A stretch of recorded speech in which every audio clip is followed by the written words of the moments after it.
Welcome back to Over the Top, Under the Radar. I'm Gary Young. And I'm Carissa Foco. 2024 has been a year of elections in British news. With nearly 2 billion people around the world voting in 2024, there was plenty to talk about. So here are some of our best moments on the campaigns, the results, and the impact of the changing leadership around the world. Some people will be listening to this episode in the dying days of 2024, and maybe some of you have saved it for the beginning of the new year.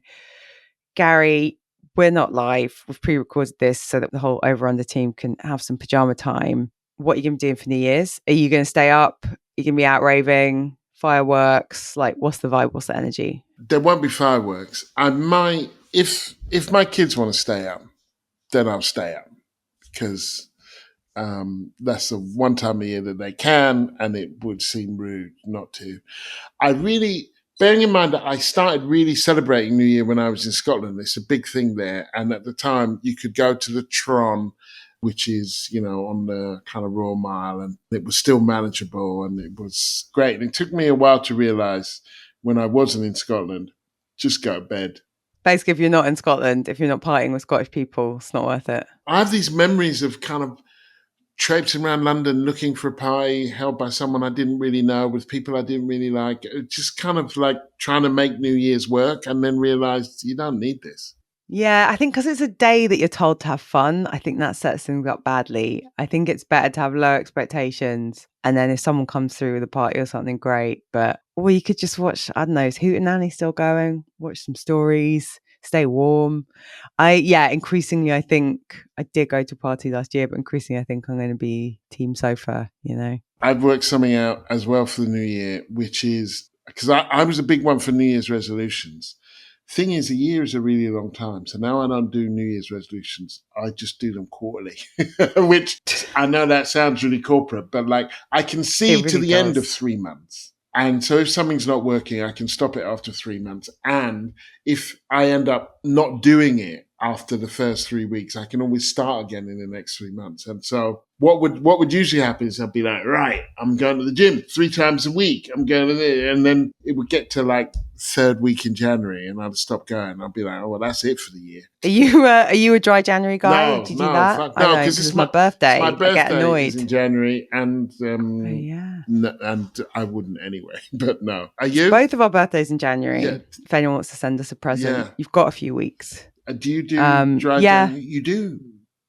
No, I don't do dry January. I did it once and I went to a party sober and was like, oh yeah, this isn't fun. The problem with dry January is drunk people. They're really annoying, Gary, if you're not drunk. Just like going to a house party as people got drunker and drunker and they were having a better time.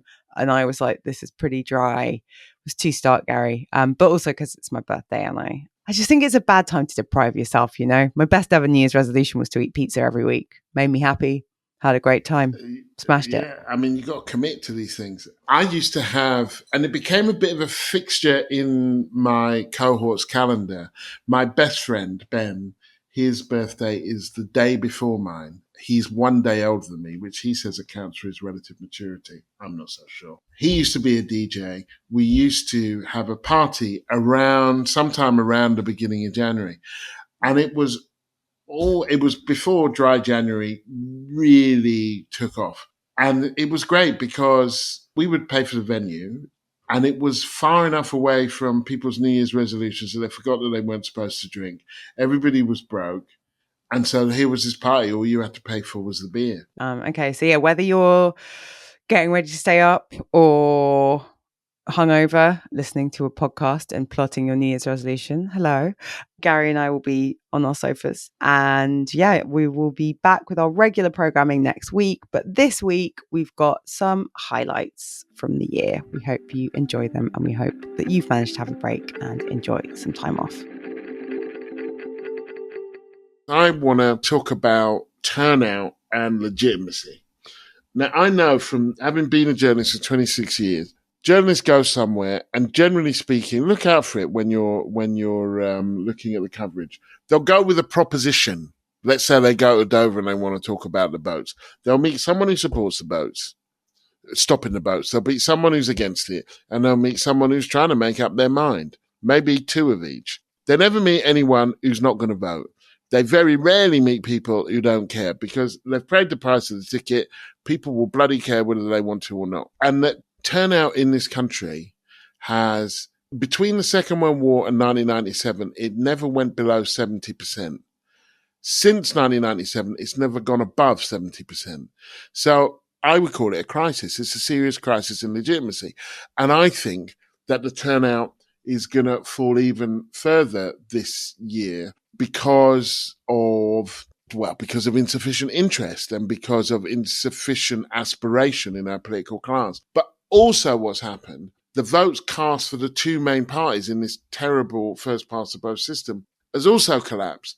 So in 1951, 97% of votes went to either Labour or Conservative. In 2019, it was more like 75%. So if you take the fall in the number of people who are actually voting, and then you take the fall in the proportion of those votes that go to the main parties, then you end up with Johnson's Tories in 2019 being elected with just 29% of the eligible vote.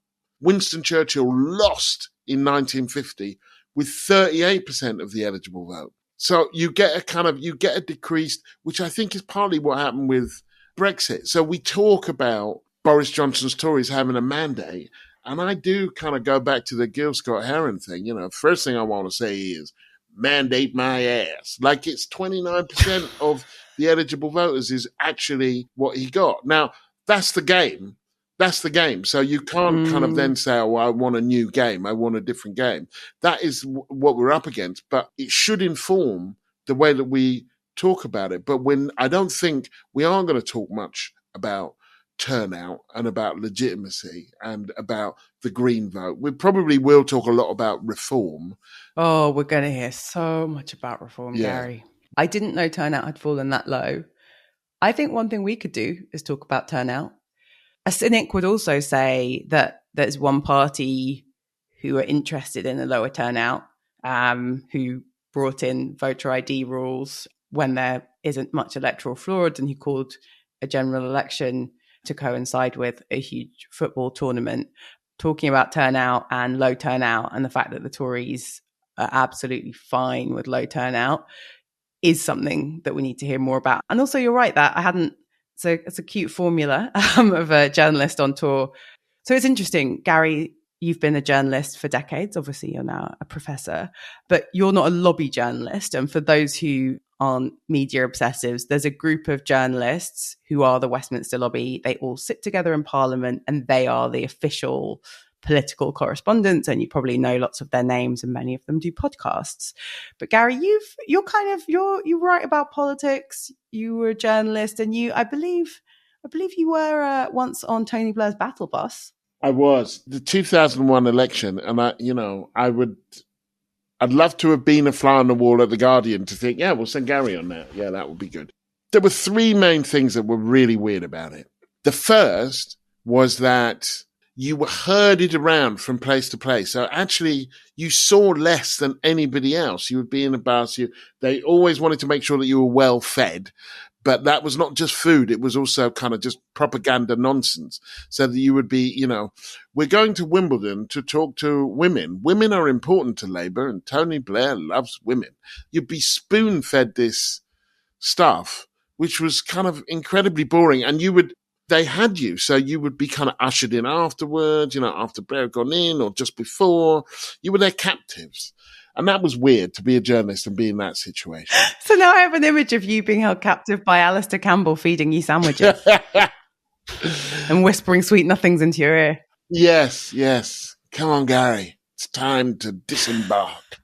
The second thing was that then the lobby journalists, they would kind of gather. Tony Blair would say something completely anodyne, and then they would kind of huddle, and they'd be like, that was a change in his position because in May he said, and it would be like the narrowest. It was like, what are you even talking about? What kind of, he didn't say anything, and yet it's different from the thing that he didn't say 3 months ago. And then the last thing, but by no means the least thing, was that you couldn't poo on the bus. There's been a lot of poo in this episode, but it's true. I think you're going to need to slow walk me through this. So you're on a physical bus, like a coach that's traveling the country. That's what a battle bus is. And someone said to you that you weren't allowed to poo. Just give me a bit more info. Oh, it's not like somebody said to me. It was announced to the bus. And I did think, well, how are you going to enforce that? Do you know what I mean? But I think it was an honor system. So wait, is this when you get on? So there's a group, you are, you're in amongst a big group of journalists, the great and the good, all the big newspapers, broadcasters. You're on a coach like school children. And again, I'm going to make it Alistair Campbell. Sorry, Alistair, if it wasn't you. Before you take off to go to the first campaign stop, someone stands up. Alistair Campbell stands up and says, "Welcome to Labour's battle bus. There's a toilet at the front. No poos." Yeah, that's pretty much it. But they say I remember them saying literally no number twos.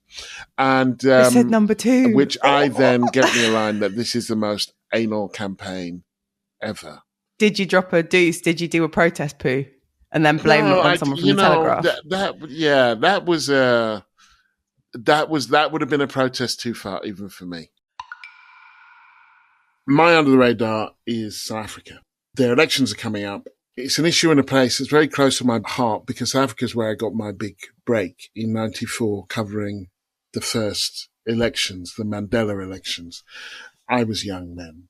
And it was electric. It was amazing. You would be in these sort of rickety stadia and people that hadn't seen Mandela on telly because they didn't have tellies. They'd just seen him on a poster. I followed him around for much of his campaign. You'd see his entourage, kind of the cavalcade coming. And these townships are built in the middle of nowhere. So you could see for miles and you could just see the cavalcade kicking up dust. And then people would start screaming and ululating and singing and kids with no shoes and women with no teeth. And Mandela would get out and he'd wave his feet. It was amazing. Now they're coming up for elections. And there are a few things I think to remember. One thing in particular to remember about South Africa at the time in 94, the fear was, the kind of narrative theme was, this country is about to fall apart. There is going to be slaughter. And you have to remember that just up the road, not long after those elections, was the Rwandan genocide. And people saying, Inkatha, Zulus, Gatabutalese, all these different ethnicities, they're not going to be able to keep it together. And that didn't happen. They did keep it together. They produced one of the most progressive constitutions, I think the first state to formally recognize gay relationships in its constitution. What they didn't do is deliver for a large amount of their base. And coming up to these elections, it might be the first time that the ANC go below 50%. And also there's been a slump in turnout, which given how hard they had to fight for the vote is disappointing. There is a kind of increase in xenophobia, particularly against Zimbabwean migrants. So the country's got lots of problems. And in a range of ways, domestically, the ANC is underdelivered. Although we do have to understand that in the context of what was expected. But it's still underdelivered. And it's run the country on its own for 30 years. That's not good for anyone. It's the only party that's been the party of government. I also think it's important to understand that, or in my mind, to celebrate that the ICJ, the International Court of Justice, the ruling that they brought down on Israel, that it was plausible they were committing genocide, that came from the ANC and from its tradition. And it made me proud and pleased to see this black-led African country teaching the world what justice means. Yeah, it was a beautiful moment. You're right, it has been underreported. I haven't seen a lot of conversations about the anniversary. I think it's bittersweet, right? Because it's a time when the left won, when the socially just thing happened, and also the economic inequality in South Africa is pretty huge and pretty desperate. And the ANC haven't delivered for everyone that voted for them and supported them. But yeah, I think the thing I'm interested in is this idea of it's also the challenge of the Revolutionary Party becoming the party of government. And I think it's true across at least African liberation movements. And I think it's worth, I guess, having a bit of compassion for the ANC, because you're talking about a group of people who, for decades, had to operate with a hierarchy, had to operate on trust, and had to operate in secrecy. You know, there was an armed wing of the ANC in Kunta Wesizwe, and there was infiltration, and they were up against a very powerful and invasive state. So it's that thing where the thing it took to be a good revolutionary leader, to be a successful liberation army, is then not necessarily what you need to be a good, effective democratic party, although are there any of those anywhere? Do you think there's political hope in South Africa? What do you think is going to happen in this election? Zuma's still there, isn't he? Still holding on? Yeah, I was at the big service in Soweto after Mandela died. Zuma spoke, and there was booing in the crowd. And it was interesting how the booing happened, because it started at some distance from where I was. It gained pace as other people thought, oh, people are booing. You know, Zuma was a mess, I think. There is the EFF, which is a kind of Marxist-inspired, the Economic Freedom Fighters, I think they're called. But then there is also a threat from the right, from the Democratic Alliance, the DA. First of all, there is the issue of low turnout, which is also, we talked about that last week, and that's also an issue here. And if people don't find a buy-in, then of course it does matter who wins, but they do have decreased legitimacy. But then it's not clear to me if the ANC's loss will end up being the gain of the right or the left. And the polling in South Africa, because lots of people don't have phones, will be insufficient. My guess is, as is often the case, the people who are most likely to stay at home are the people who I would most likely want to vote. And so the low turnout will serve the right and not the left, would be my guess. As we're recording this, there isn't an election result, but potentially as you're listening to this, we might have a result. But yeah, I think there's a through line to a few things we've spoken about. There's a lot of young people in South Africa, on the continent of Africa generally, as we see in many countries around the world. Political leaders are older. They don't represent most people. And I think this is as true of South Africa as the United States, as the UK. I think politicians have a sell-by date. Like, I think they go off like milk. You are really down on older people today. Can I just say that? I think I'm ageist. No, I'm not down on older people, but I think people should plan to transition out and be cultivating younger generations of people in politics. There is something about entitlement. Bear in mind that we have been talking about the veteran Labour MP who's been in power for 37 years in Hackney. So there is that. And he still does a great job as the MP for Hackney. By that standard, then, people can do well, but it's hard. There is a sense of entitlement that comes with being in power. My over the top for this week is the French election result. And sort of colon, Macron is a wanker. Or Macron? Start hard. Macron is a wanker. Right, okay. Yeah. I think if you're following with wanker, then the pronunciation really does sort of stops mattering after a while. Yeah, you're right. That bloke that runs France is a real dickhead. Okay, so stay with me. Obviously, alongside England's dramatic triumph in the football, we saw, and I'm sure many of our listeners watched the split screen of the far right and the left reacting to the exit poll. Yeah, that was awesome. It was a clear win for the left, which we have to feel good about, on high turnout, on like decades high turnout.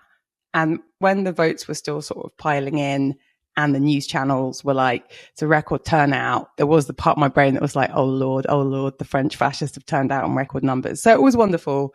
It felt great. I think all the activists who organised and all the people who turned out should rightly feel happy and proud. Macron was not a strategic genius with this. He is very self-centred. He cares about himself and his own power. And he rolled the dice on letting fascists run parliament. He didn't see the left-wing coalition coming. So for those not following closely, all of France's left-wing parties, from the Greens to the Socialists to Mélenchon's party, united to form a left bloc, and that bloc has the highest number of seats in parliament. Not enough to have a majority on their own, but most French people voted for an unambiguously left candidate. Macron didn't see that coming. What he thought he was going to do was be like, me or Le Pen, what do you want? And that wearing some of the clothes of the French right, passing horrible immigration bills, having sketchy politics, and then sort of hoping that you can play this game of like, well, you don't like me or my party, but I'm better than the actual fascist. And I think people are still being like, he's a strategic genius. Oh, and he's not a saying strategic that? genius. No, he's a chancer. Yeah. I don't know why I'm going to use relationship analogies with all these politicians. I'm not dating any politicians. But it's like you make up after the argument and then you're like, you feel all of the relief. And it's like, but who fucking started the argument? Like all the adrenaline coursing through everyone's body. And then it's like, oh, the relief. But did this need to happen? Was this necessary? I have a few friends and former colleagues who live in France. They all happen to not be white. No one happens not to be white, Karis. It's a gift from God. It's true. It's a gift from God. Most of them are French Algerian. I don't know if they would all identify as French Algerian, but like they are people who are on the front lines of French politics. If people are Islamophobic, they are the ones who get harassed on the streets. When racist immigration bills get passed, and they are the ones who had to come out onto the streets and organize for candidates, not Macron.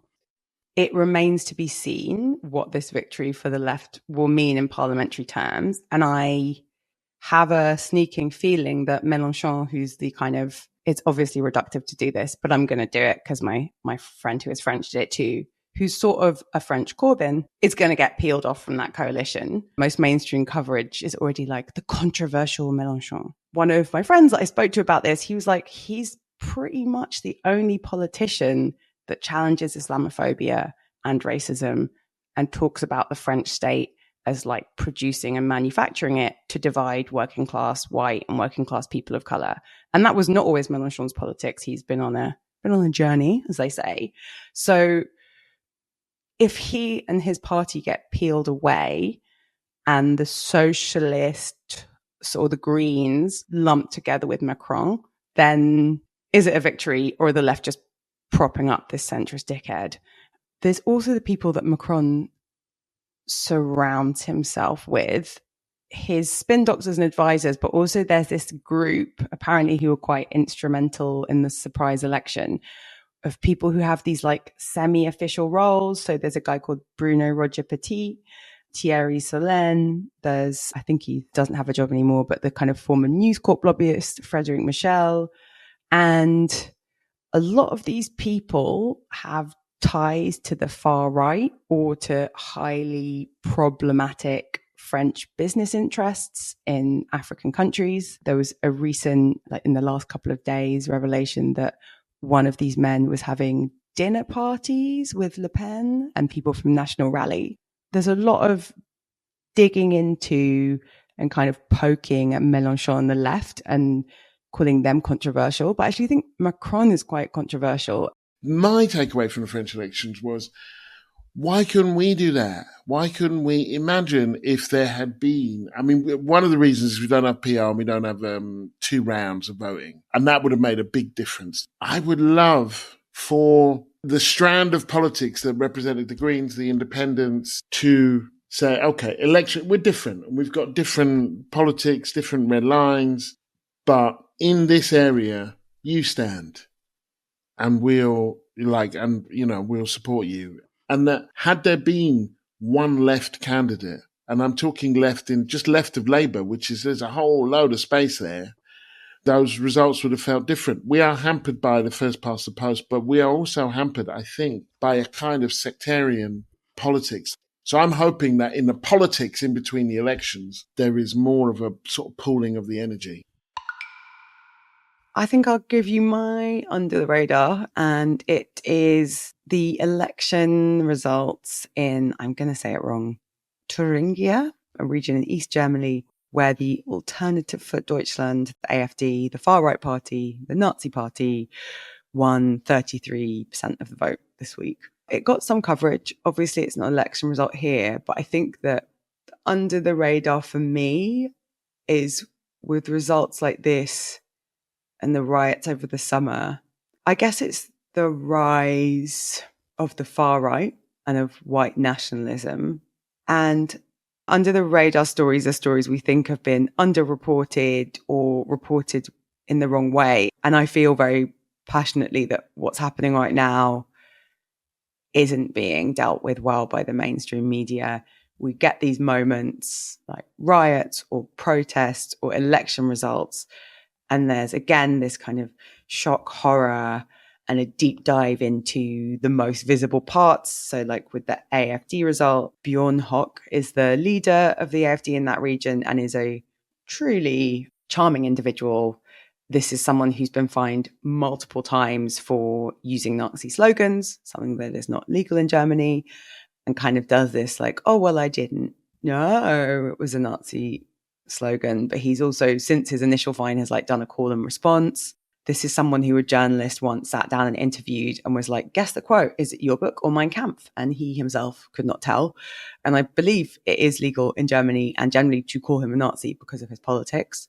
So he won an election in a part of Germany where unemployment is slightly higher than in wealthier regions. There is a sense that people feel left behind, that to get jobs, they have to migrate to the West. And so it's a story that's familiar, but that I don't think we're digging into sufficiently. We're just being shocked when these people pop up, but we're not really having a conversation about what has led to the rise of the far right, how we're going to deal with it. And also, like, what is the alternative story that needs to be told that isn't immigrants are to blame for all of your problems? So yeah, AFD/white nationalism is my under this week. Yeah, and I mean, that's a good one because if and when it's Muslims that we're talking about doing things like this, there is a whole raft of they don't understand European civilization, they don't subscribe to European values, it's a murder cult, it's a death cult, they have to be put under surveillance. But the biggest threat to Western democracy at the moment is coming from white supremacy. That's the biggest threat. And it's understood as almost like a whoopsie, you know, that's a bit worrying. Where did that come from? And like you say, they don't deal with the roots of it. And the one other thing I think is really kind of interesting is there is a significant support for the AFD in West Germany, but it's bigger in East Germany. And there you have to ask yourself, there was a communist state in East Germany for the best part of 40 years. What did they do? What did they do? What did they say? What did they not say about race and racism that left those people so prone? The reason why it relates to Britain is a lot of these areas where people were out rioting were kind of Labour voting areas as well. You know, in 1950, Walter Ulbricht, who was the leader of East Germany, said, we have gotten rid of racism. There is no more racism. And that was the end of it. And then 1989 came, and lo and behold, they started calling 1990 to 94 the baseball bat years in Germany because of the attacks on asylum seekers and migrants. There is a broader question of the far right, but then there's also the question of failures of the left, I think. Neither of them are particularly examined well. Yeah, and I think, you know, the stat that got reported constantly with this recent election result was, for the first time in 80 years, a far-right party has won in Germany. And I think we could talk about Germany, we could talk about Italy, we could talk about the Netherlands, we could talk about France. I guess the thing I want to talk about is that this is a trend that's happening across multiple countries at a similar moment for a reason. And obviously in Germany, it feels particularly egregious because it's a country that at least tried to deal with and talk about its fascist history. My understanding is, you know, the same thing didn't take place in Italy, for example, around Mussolini. But yeah, I think one of the challenges is that A, we have to talk about stuff that's been happening over decades rather than in the last few years. And journalists often don't want to do that.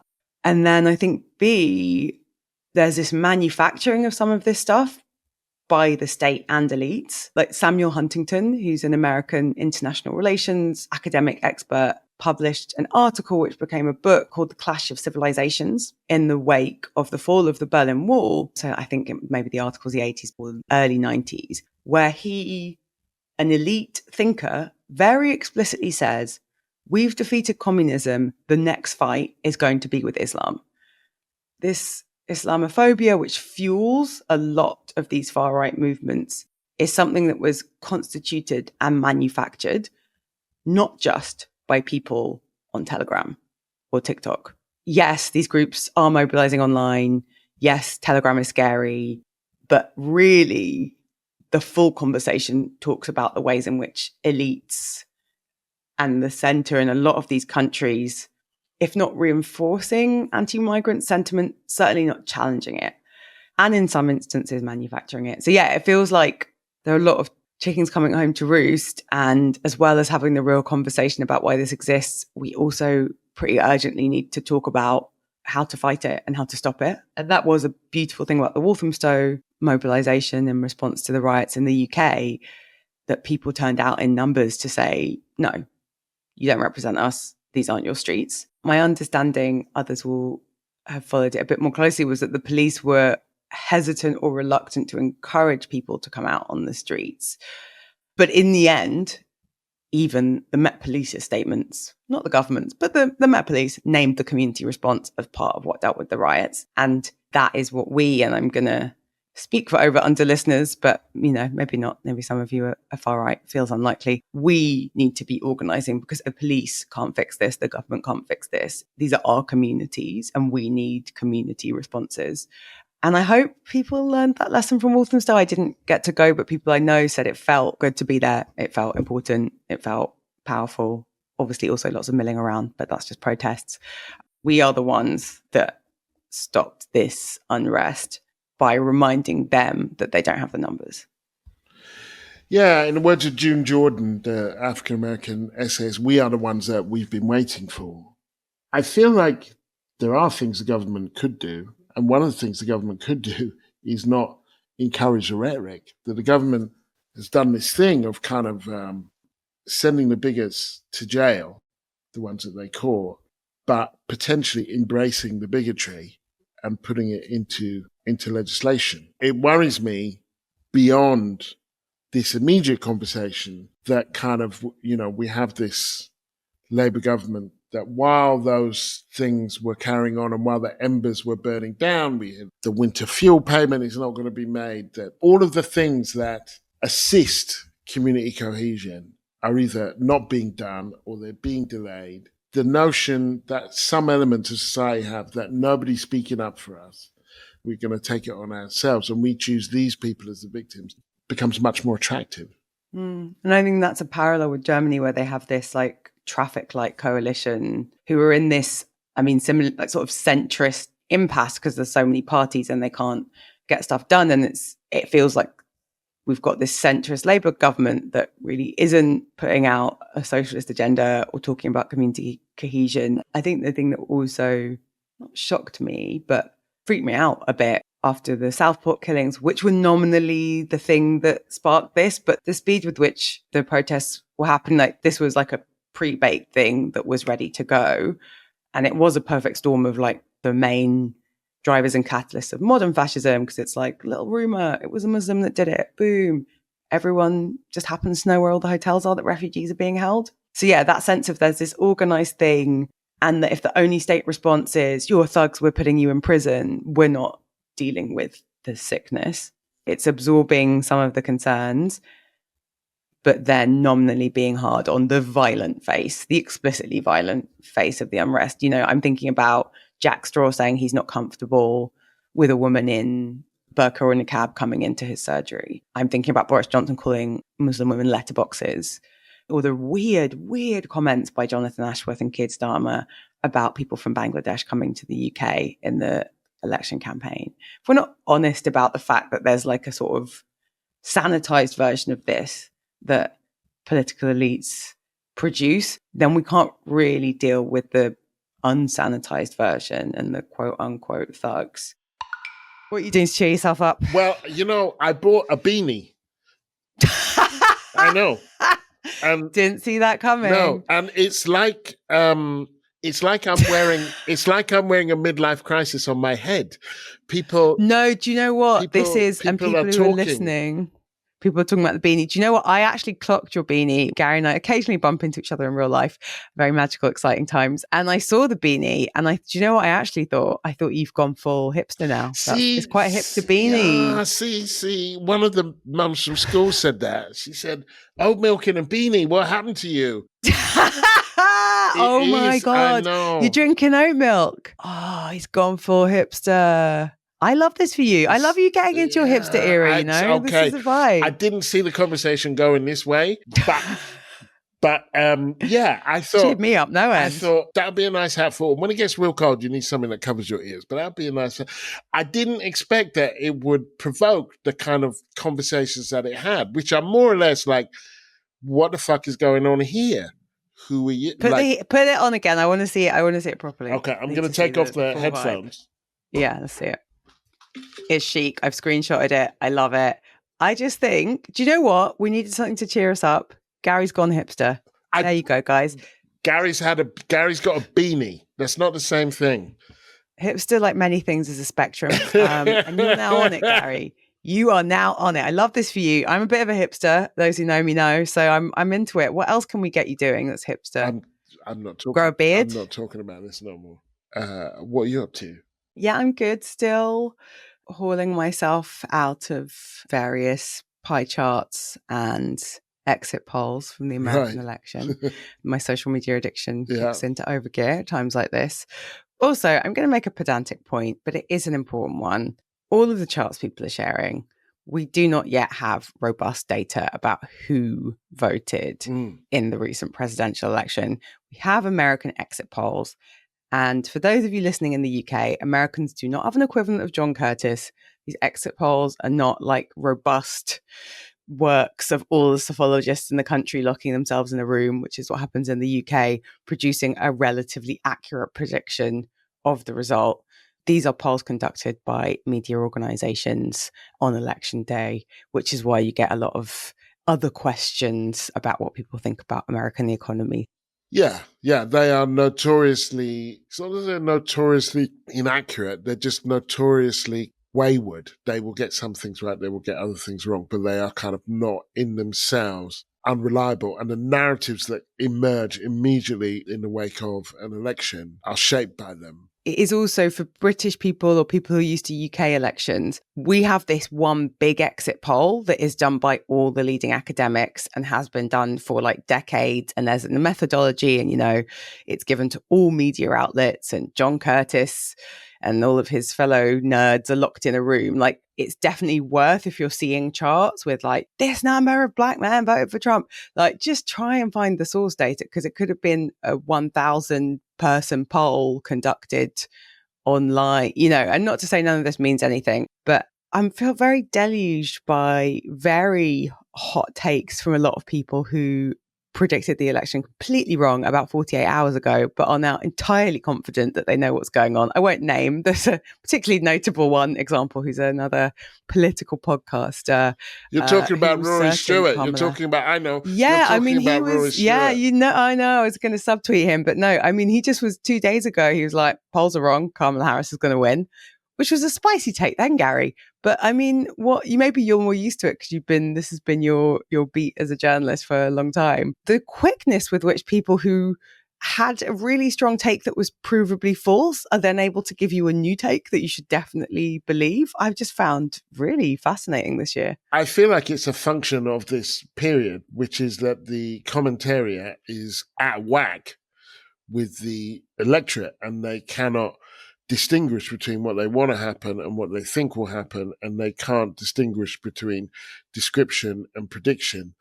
I found it most telling during the Corbyn years in 2017 when the election came in, and I'm aware that Labour did not win, but they increased their vote share and they increased the number of seats. It was almost like a qualification for being on an election poll was that you had to be taken seriously. To be taken seriously, you had not to in any way think that Corbyn could do anything. The clock struck 10, the exit poll came out, said Labour's going to do better than everybody expects. It's going to be a hung parliament.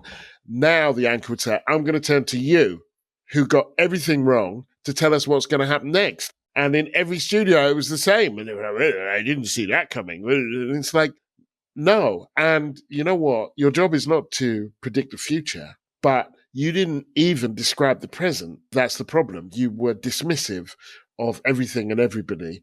And here you are in the studio telling us what comes next. It feels like, and it felt like this during the campaign, there's a lot of pearl clutching and there's a lot of journalists letting their revulsion of Donald Trump just bleeds into the coverage.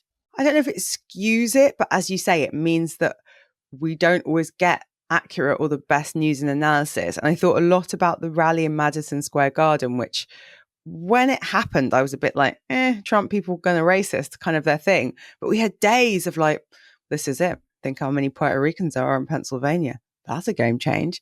A part of my brain was like, but he called Mexicans rapists and murderers. Like, that didn't stop him getting elected. Are we really like, what's different about this rally this night? And it felt reminiscent of 2016 with the Access Hollywood recording where he was the grabbing by the pussy. Like, however many years on, this is his third presidential campaign, hopefully his last.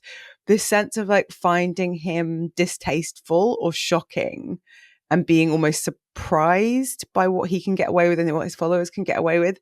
It just feels a bit silly. Yeah, there are two things going on there. And one is in terms of background, the elite nature of journalists and commentators and their desire to dismiss the great unwashed and to almost just say, well, people just shouldn't even have a vote because you're going to get it wrong. And that kind of chimed with the way that the British press reported Brexit, or the liberals in the British press reported Brexit, and how they've done Trump before.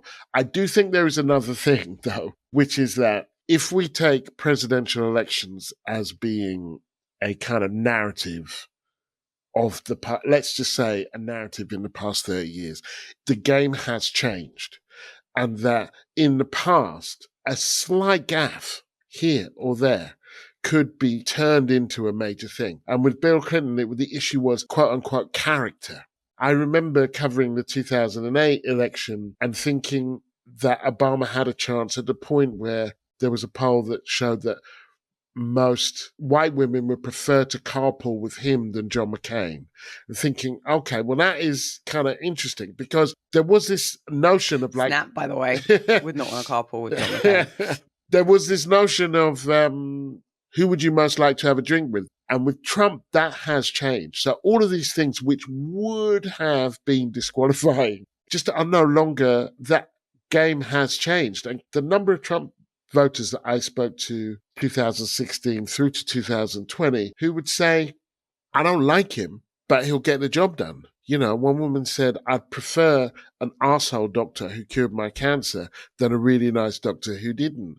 The game has changed, but I'm with you, and I'm with you absolutely on the pearl clutching and the kind of righteous indignation, because it's like, look, your job ain't to like him. Your job is to describe him. And maybe we would have a better understanding of this game if you were watching the game rather than trying to be a referee. My under the radar is the Irish election. People might remember the last election in 2020 was where Sinn Féin had a huge breakout success, won the second highest number of TDs. They weren't even standing in every constituency, but like had this big shock victory. And everyone was like, oh my gosh, Sinn Féin, could there be an Ireland? Very, very dramatic. This time, Sinn Féin is standing more candidates. The current government is Fine Gael, Fianna Fáil, and the Green Party. So the two sort of centrist right-wing parties that tend to alternate power, teamed together, refused to do a deal with Sinn Féin. They've said they won't do a deal with Sinn Féin this time either, with the Green MPs to form an election. So I think interesting things about the Irish election. One is that Sinn Féin, who were on this real high in 2020, Mary Lou McDonald, who's the kind of charismatic leader, was seen as the Taoiseach in waiting. And, you know, Sinn Féin had this more left-wing agenda when they stood in 2020. People I spoke to say, you know, they're still centre-left, but on things like migration, they wouldn't say that they've got very left-wing politics. So I think interesting thing is Sinn Féin, who came out of the last election on a real high, have seen a massive decline in their poll numbers.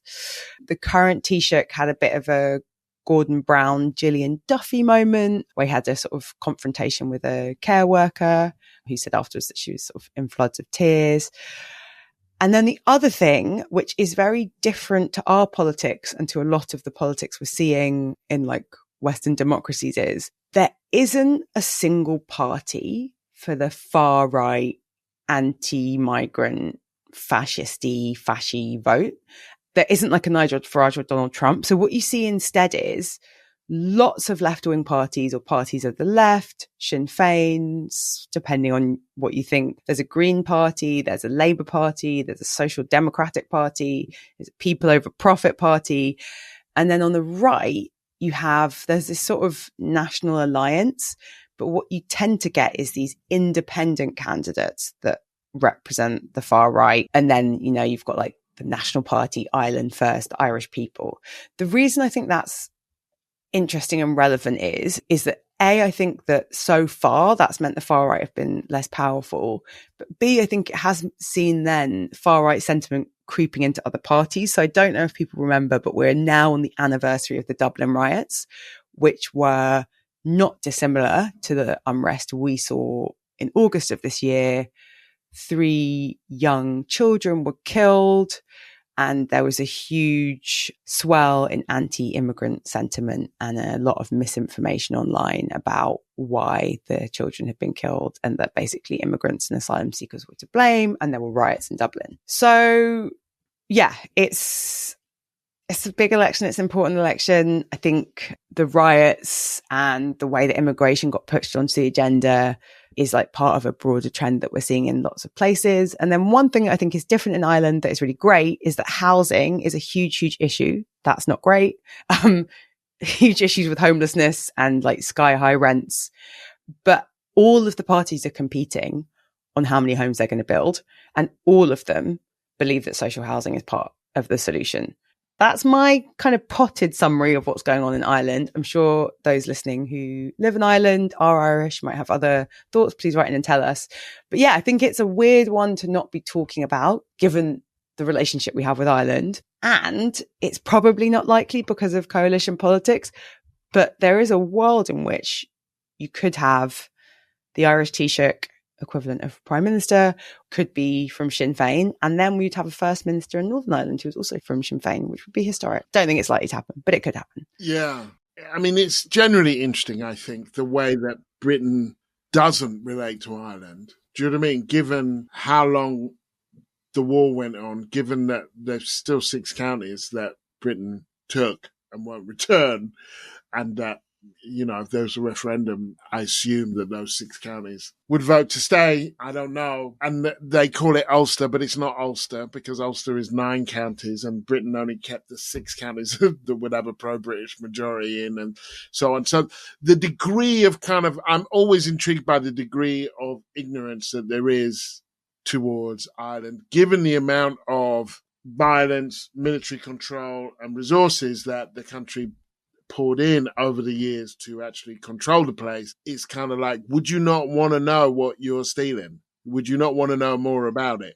Because I go quite a lot, I've seen, first of all, and I mentioned this in an earlier podcast, the kind of rise of the right in Ireland, which is a kind of weird thing for Ireland of all places to rise up around immigration, given how many more people there are who are Irish, who live outside of Ireland or who are eligible for Irish citizenship, who live outside of Ireland rather than inside of Ireland. That is still a migrant country. I don't think there is anyone on the island of Ireland who doesn't have quite immediate connections to someone who is an immigrant. And as I said on an earlier podcast, Ireland has less people in it now than it did before the famine.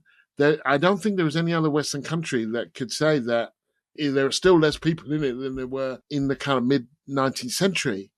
And so when they run on campaigns saying Ireland is full, it's like, well, it's not, is it? Don't be silly. And I know I hear from family members that Sinn Féin, they got their eye on the prize, that they could be a party of government. The only reason that they're probably not a party of government is because they didn't stand enough candidates at the last election because they surprised themselves. And they've started talking out of both sides of their mouth. This is exactly what my Irish friend said about them, talking out both sides of their mouth in immigration. And kind of legitimizing, legitimate concerns of the working class kind of talk, as opposed to, listen, this is not who we are. There is an argument, and if you can't make it in Ireland, you can't make it, about the benefits of migration, the need for order. We could talk about kind of order and it being orderly and, safe. My experience of being in Ireland as a black person, it used to be that you were kind of somewhat anomalous, a bit of a curiosity. Johnny, what you know? This man's come all the way from Africa for a pint of Guinness and you'll not be serving him. I remember somebody actually saying that about me while I was in the pub waiting for a drink. I'd come from Africa for a pint of Guinness where you serve this man. Whereas 15, 20 years after that experience, someone shouted the M-bomb at me out of a kind of passing van. I'm not saying that, you walk around Ireland and, you're going to get attacked straight away, but things have changed. And as for the election, I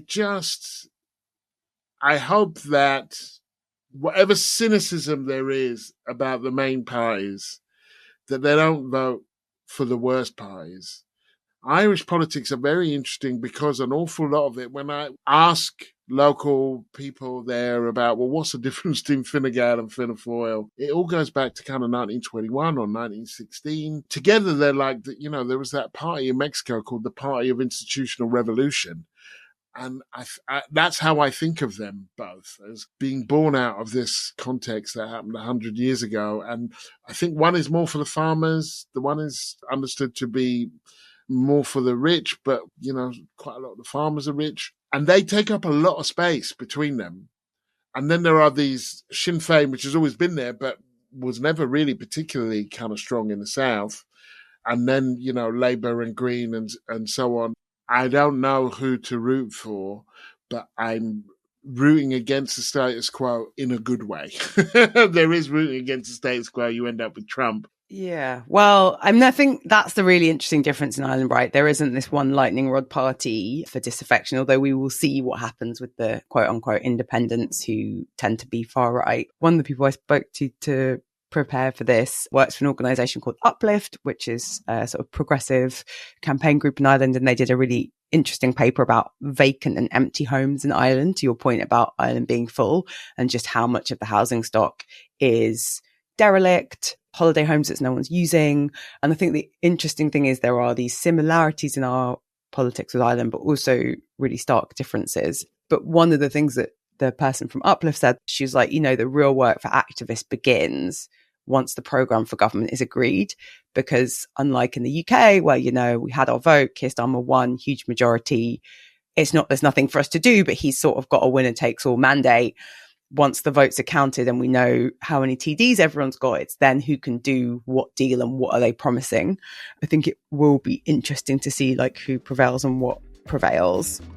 Thank you for listening to Over the Top, Under the Radar this year. As always, you can support the podcast in at least 3 ways. Join our Patreon community at overunderpod.com. Share our social media posts or follow us at over_under_pod_. And finally, recommend a friend to be part of our growing community. And of course, subscribe wherever you listen to the podcast and get notified every time we launch a new episode.